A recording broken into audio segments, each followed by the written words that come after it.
is up? Welcome back to the channel and welcome back to another car review. And today we're in a 2019 Mustang GT. Now 2019 Mustang GT is the second year after the refresh, because the refresh was of course 2018, and there's a couple of changes that happened. First thing, of course, on the outside you see that the front end has been changed. It's been more aerodynamic. In my opinion, it's a little bit more European style, but that's okay.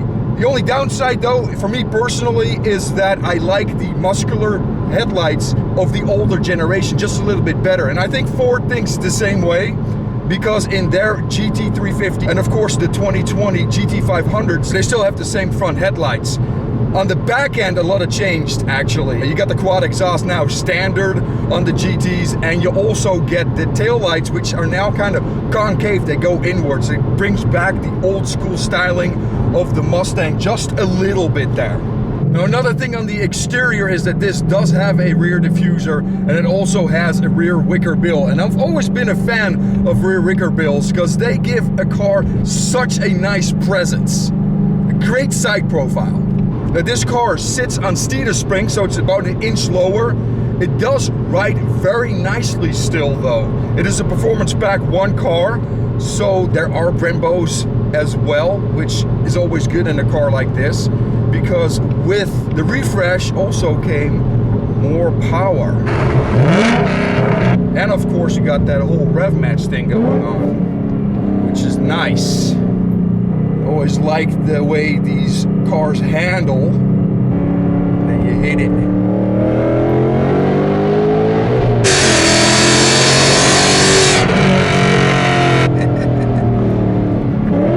There's that rev match thing again. Oh goodness, it corners so nicely. You get power out of it.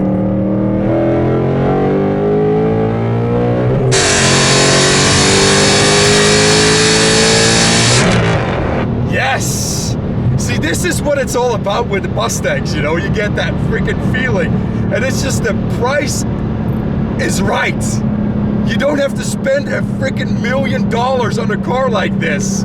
This is freaking great. Now, this one's not stock. You might have already heard it. It has headers.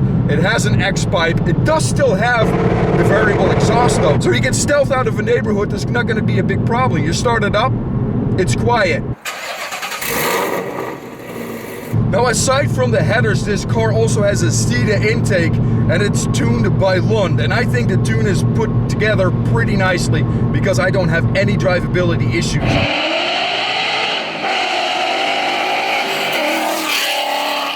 Just to highlight the exhaust, right? So right now I'm gonna put it in quiet mode, so it is nice and quiet. You don't really hear it as much.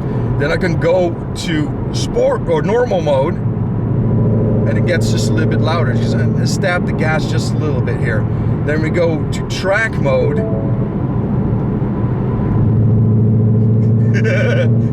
It gets so much louder, so much louder. So I'm gonna leave it in track mode for just a little bit, see how obnoxious it gets. Because right now we're in 6th gear, doing about 60 miles an hour. We're revving just below 1750. I mean, it doesn't get too obnoxious really. Yeah, there comes just that little hint of drone. Just a little bit of an incline. You do hear it, but it's not too bad because the drone is more behind you. Usually when you get major drone, it's like right where you're sitting. This, I could live with. Now on the interior, nothing really changed. It's the same as the 2015s that I've driven. The only thing that you could get though is the LCD screen. Now personally, I don't mind it. I like analog clocks, but it's an option for those that want just a little bit more functionality. And the great thing about the LCD though is, I must admit, is that you have the rev counter that takes up the entire screen. I mean, that's a pretty cool feature. But the main thing, the main change, well, it gets freaking loud in here because the exhaust is in track mode, is the engine. The engine for 2018 and 2019 got a power bump. And right now, we're making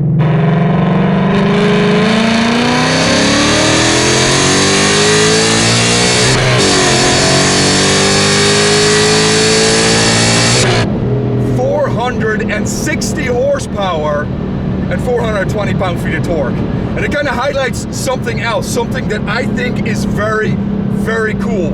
And that is the fact that this Mustang, the Coyote engine, keeps getting better and better and better. Nice. And I just love the pickup and go that this engine provides. It is so nice, so quick. It's great. But anyway, going back to the Coyote, it started out in 2011 with 412 horsepower and 490 pound-feet of torque.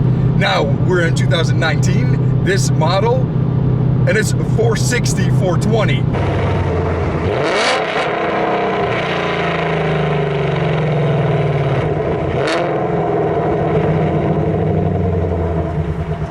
Anyway, the coolest thing is that you can get the Bullet with 480 horsepower. And the Mach, same thing, 480 horsepower. So there's no doubt in my mind that we are going to see a 500 horsepower Coyote.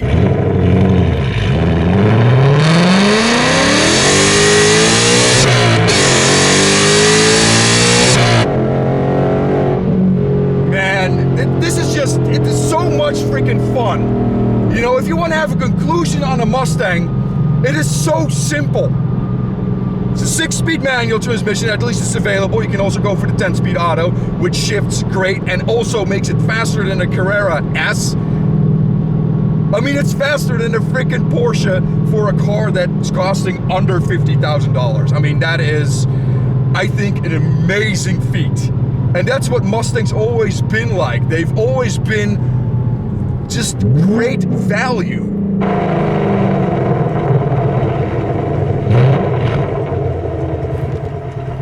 Now there's one thing that I do have to say on the S550s. I enjoyed the look of the previous generation more because it had more of that classic look. But, you know, it is what it is. These have grown on me, and also the front end has grown on me. When I saw it in pictures first, I didn't like it. Now, I'm okay with it. It's okay. And of course the performance is there.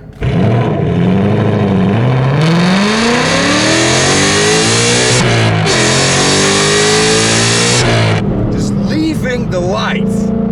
That's the best thing. That's what you buy these cars for, you know. Miles per gallon wise, you can still get 25 miles to the gallon on the highway if you want to, if you loaf it around. But you're probably gonna see low 20s and then low teens in the city because you're always in it. It is just such a fun car to drive. And especially so with the manual. You can get it with the 10-speed auto, but in my mind I go 10-speed auto. It is very, very cool, but you're still missing something. It does become a very fast car though with the freaking 10-speed auto. Those cars, they get it. They get 0 to 60 in under 4 seconds, just under 4 seconds. You're not gonna make that with the 6-speed, but it is so much fun just sitting here at the light, knowing that it's gonna turn green and then hitting it.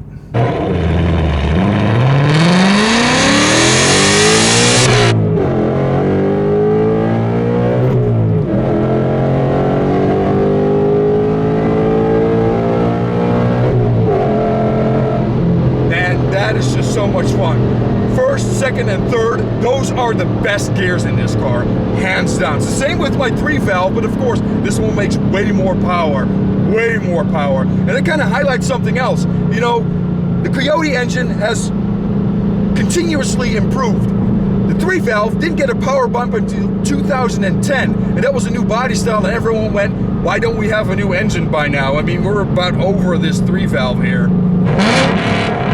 Now these seats are the standard cloth seats. I don't mind them as much. They still have okay side bolstering. It could be better, but you know, you have to pay for more money, and that is always something that you have to think about. But does it detract from the experience?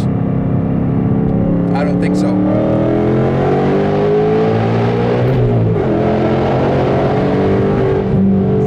Savage. I freaking love it. Chris, thank you so much for letting me review your Mustang GT. First time ever in the car that is refreshed, and I must say, I don't think you can get wrong with this one.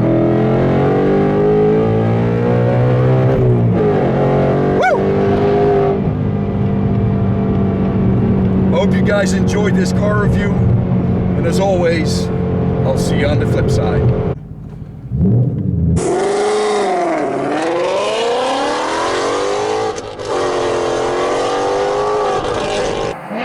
NANI?!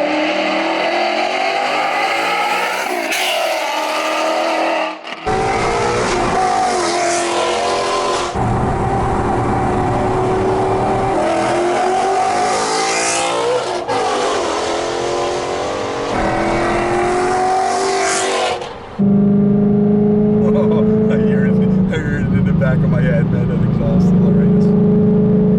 So normally I'm done shifting by 5. Yeah. That's the thing that I dislike about my 3-valve. They didn't put a 6-speed in it. Right. That would have helped that car a lot. Right. 5th gear is Now you blow a transmission, that's essentially what I would do is swap it out for a 6. Right. Skip shift to 6th. Quiet. I'll hear it. Yeah, this is nice. This is Yeah. not bad. Just cruising around with the exhaust completely open is not a problem unless you have an incline. Then it starts to drone. Because now we're kind of got decline. Yeah. Or if you're in the back seat. You know? But you don't want to put anyone back there anyway, no, you know? No one fits back there. Yeah, exactly.